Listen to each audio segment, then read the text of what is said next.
साल 1925। जगह लखनऊ से 8 किलोमीटर दूर स्थित काकोरी। 19वीं शताब्दी आते आते देश आर्थिक रूप से टूट चुका था। क्रांतिकारी पाई पाई को मोहताज थे। तत्कालीन स्थितियां क्रांति को जन्म दे रही थी।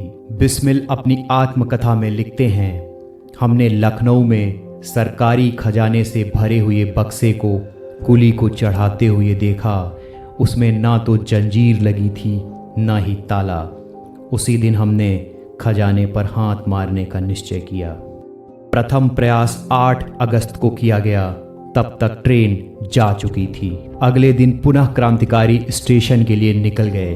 अशफाक ने बिस्मिल से कहा, राम एक बार फिर सोच लो, यह सही समय नहीं है, वापस चलो। बिस्मिल ने कहा, अब आगे कोई बात नहीं करेगा। सभी के बीच तय हुआ कि शाहजहांपुर से ट्रेन में चढ़ेंगे और काकोरी के पास गाड़ी की चेन खींच दी जाएगी और गार्ड के कैबिन तक पहुंचकर रुपयों से भरा संदूक कब्जे में ले लिया जाएगा। आजाद ने कहा, अगर ट्रेन नहीं रुकी तो?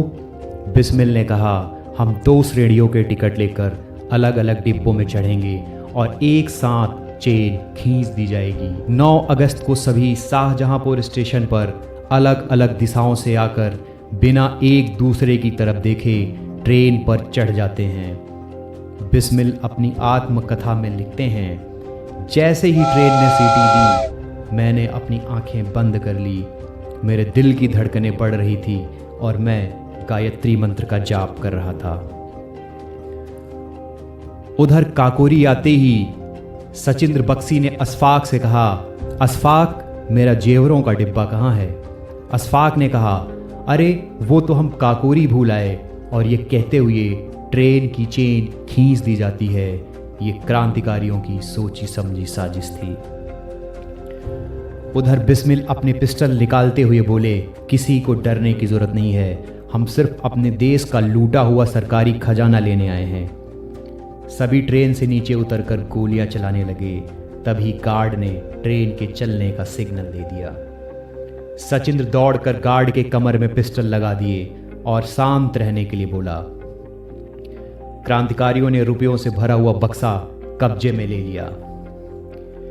इसी बीच एक ट्रेन यात्री गार्ड के कैबिन की तरफ बढ़ने लगा। इन लोगों को यह उम्मीद नहीं थी कि कोई शख्स ऐसा जुर्रत कैसे कर सकता है। दरअसल वह महिला डिब्बे की तरफ बढ़ रहा था जहां उसकी पत्नी बैठी हुई थी। बिस्मिल लिखते हैं, मैं कुछ माजरा समझ पाता इसके पहले सबसे कम उम्र के मनमनात ने पिस्टल का ट्रिगर दबा दिया और व्यक्ति अली अहमद को गोली लगी, वहीं जमीन पर गिर गया। सभी को गहरा अफसोस था और मनमनात रो रहे थे। बिस्मिल उन्हें गले से लगा लिए। इस लूट ने पूरे भारत के युवाओं को झकझोर दिया।